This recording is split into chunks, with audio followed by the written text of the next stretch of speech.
Good morning friends.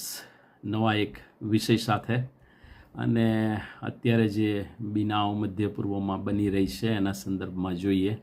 ગઈકાલ રાત્રે લગભગ 10:30ની આસપાસ, એટલે ઇઝરાયેલના સમય પ્રમાણે લગભગ 8 વાગ્યાની આસપાસ સાંજે ઈરાને ઇઝરાયેલ પર 150 કરતાં વધારે મિસાઇલ્સ છોડી, રાઈટ. અને જો તમે રાત્રે ન્યૂઝ જોયા હોય તો આપણને ખબર પડે કે કેટલું અઘરું, કેટલું હોરિબલ લાગે જે લોકો ઇઝરાયેલમાં રહેતા હશે, જે લોકો ગાઝામાં રહે છે, જે લોકો અત્યારે લેબેનોનમાં રહી રહ્યા છે, બેરૂતની આસપાસ છે, સાઉથ લેબેનોનનો જે પાર્ટ છે અને ઇઝરાયેલનો નોર્થ પાર્ટ કે જ્યાં આગળ અત્યારે હિઝબુલ્લા અને ઇઝરાયેલ આર્મીનું વોર ચાલી રહ્યું છે, રાઈટ.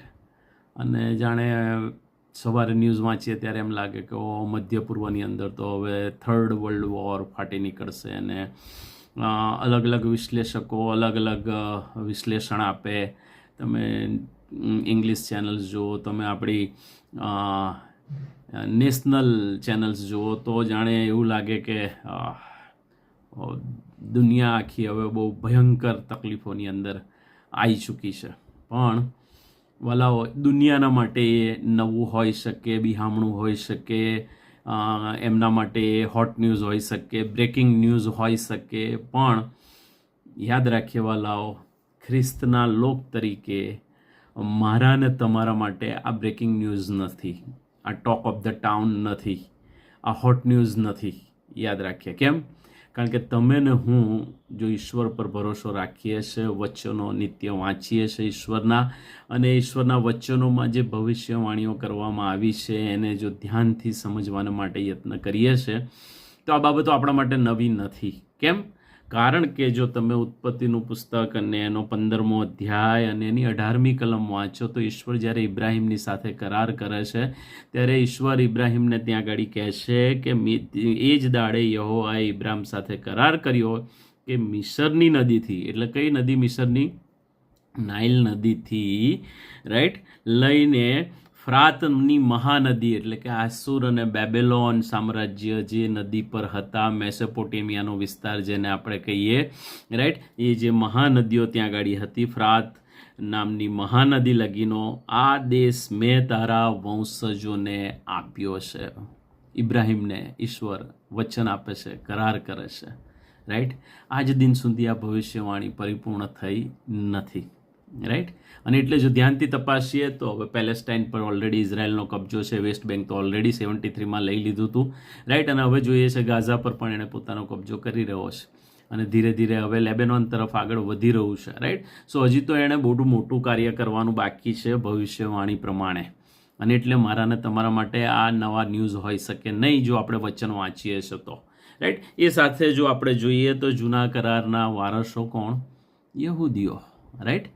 અને એટલે જો તમે તપાસો તો દાઉદ ભક્ત જે ગીત લખે છે, ચડવાનું ગીત, ગીતશાસ્ત્ર 122, અને એની અંદર એ શું લખે છે કે યરૂશાલેમની શાંતિને માટે પ્રાર્થના કરો, તારા પર પ્રીત રાખનારા ક્ષેમ કુશળ રહો, તારા કોટની અંદર શાંતિ અને તારા મહેલોની અંદર કુશળતા થાવ, રાઈટ. યરૂશાલેમની શાંતિને માટે પ્રાર્થના કરો. અને વિશ્વાસી તરીકે મારી તમારી આ ફરજ છે, રાઈટ, કે યહૂદીઓ ઈશ્વરની પસંદ કરેલી પ્રજા એ શાંતિમાં રહી શકે. પણ આપણે જોઈએ છે, રાઈટ, એ શાંતિમાં નથી રહી શકતી. કેમ? કારણ કે એમણે ખ્રિસ્તને ત્રાતા અને તારનાર તરીકે સ્વીકાર્યા નહીં. એટલા માટે, રાઈટ, જો એ સ્વીકારી લીધા હોત તો શાંતિમાં રહેતા હોત. પણ એમણે પ્રભુ ઈસુ ખ્રિસ્તને પોતાના તારનાર તરીકે, ઉદ્ધારનાર તરીકે, મસીહા તરીકે, યેશુઆ તરીકે પ્રબોધકો પ્રબોધ કરીને થાકી ગયા, રાઈટ. અને યશાયા પ્રબોધકે તો બહુ સ્પષ્ટ કીધું કે જ્યારે આંધળા દેખતા થાય, લંગડા ચાલતા થાય, રાઈટ, મૂંગા બોલતા થાય, ત્યારે તમારે ધારવું, સમજવું કે તમારો ઉદ્ધારનાર પાસે છે, આવી રહ્યો છે, આવ્યો છે. પણ તેમ છતાંય તેઓએ ખ્રિસ્તનો સ્વીકાર કર્યો નહીં. અને જ્યારે તમે ને હું નવા કરારના વારસો છીએ, અને ત્યારે આપણા માટે તો બહુ સ્પષ્ટ લખી દેવામાં આવેલું છે, રાઈટ. પ્રભુ ઈસુ ખ્રિસ્તે આવનાર દિવસોની ભવિષ્યવાણી કરતા લુકની લખેલી સુવાર્તા અને એનો તમે વાંચો 21મો અધ્યાય અને એની 20મી કલમની અંદર પ્રભુ ઈસુ ખ્રિસ્ત આવનાર દિવસોને માટે બહુ સ્પષ્ટ કહે છે, રાઈટ. આ તમે 21મો અધ્યાય વાંચો તો આપણને ખબર પડે કે શિષ્યો પૂછતા હતા, પ્રભુ તારો આવવાનો સમય હવે ક્યારે થશે? હા, અને ત્યારે પ્રભુ એમને જવાબ આપતા એ 20મી કલમમાં કહે છે કે જ્યારે યરૂશાલેમને ફોજથી ઘેરાયેલું તમે જોશો ત્યારે જાણજો કે તેનો ઉજ્જડ થવાનો સમય પાસે આવ્યો છે, રાઈટ. હજી એ સમય આવ્યો નથી કે યરૂશાલેમ ઉજ્જડ થઈ જાય. કેમ? કારણ કે મેં તમને કીધું એ પ્રમાણે ઉત્પત્તિની એ ભવિષ્યવાણી જે ઈશ્વરે ઇબ્રાહિમને આપી હતી, રાઈટ, વચન આપ્યો તો, કરાર આપ્યો તો, એ પૂરો થવાનો બાકી છે. અને it's just a beginning, it's just a beginning. પણ એટલું યાદ રાખીએ, આપણને ખબર નથી ઈશ્વરનો સમય ક્યારે આવશે, રાઈટ. હા, અને જેવો એ સમય આવશે મંડળી તરત ઊંચકાઈ જશે, રાઈટ. તમે વાંચો માથીની લખેલી સુવાર્તા 24મો અધ્યાય, અંતના દિવસોમાં શું બનાવો બનશે એ લખેલું છે ત્યાં ગાડી. અને ગઈકાલ વિશે આપણે જો વધારે બહુ બી ગયા હોય કે પછી આપણને બહુ આશ્ચર્ય થતું હોય તો આશ્ચર્ય પામવાની કશી જરૂર નથી. કેમ?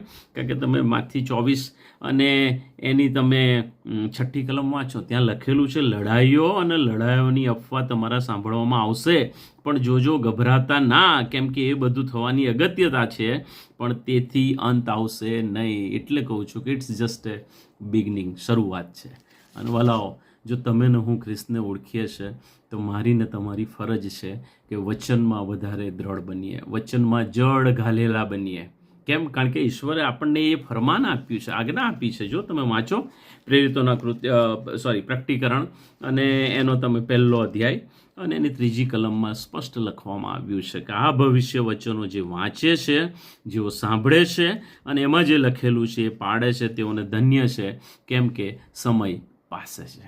કેમ કે સમય પાસે છે, રાઈટ. એટલે મારી ને તમારી ફરજ બને છે કે પ્રકટીકરણના પુસ્તકનો આપણે વ્યક્તિગત અભ્યાસ કરીએ, કે જેથી હવે પછી જે બાબતો બનવાની છે એ આપણને વ્યક્તિગત રીતે ઈશ્વરના આત્મા થકી, રાઈટ, પવિત્ર આત્મા આપણને વચનો થકી વ્યક્તિગત રીતે સમજાવે, રાઈટ. બાકી બધું તો ચાલતું રહેશે. મંડળી, વિશ્વાસીઓનો સમૂહ, સાર્વત્રિક મંડળી જેને આપણે કહીએ છીએ, રાઈટ, એ મંડળી ઉંચકાઈ જશે. અને જેવી મંડળી ઉંચકાઈ જશે, કારણ કે આપણે ગ્રેસ પિરિયડમાં ચાલી રહ્યા છે, રાઈટ, કૃપાના સમયમાં ચાલી રહ્યા છે.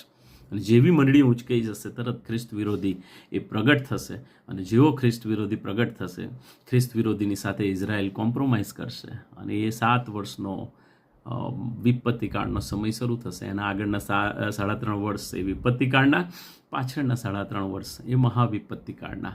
આગળના વિપત્તિકાળ દરમિયાન ઇઝરાયલ અને ખ્રિસ્ત વિરોધી આખી દુનિયા પર રાજ ચલાવશે. ત્યારે સિંગલ નેશન વર્લ્ડ ને સિંગલ કરન્સી ને સિંગલ આર્મી અને એ બધું સિંગલ ત્યારે આવશે. કેમ? કારણ કે સિંગલ વ્યક્તિ એ આખા વર્લ્ડ ઉપર રાજ કરશે. પણ જેવો 3.5 વર્ષ પૂરા થશે કે એ ખ્રિસ્ત વિરોધી ઇઝરાયલ સાથેનો કરાર તોડી કાઢશે.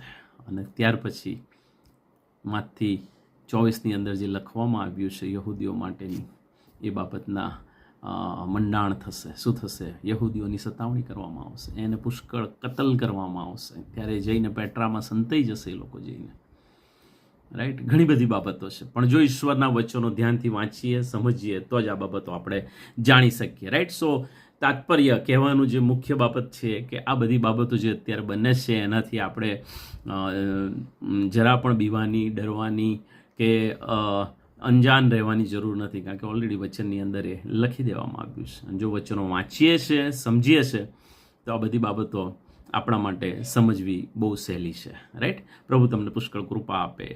મે God bless you. Have a બ્લેસડ day. My self Sirish Christie.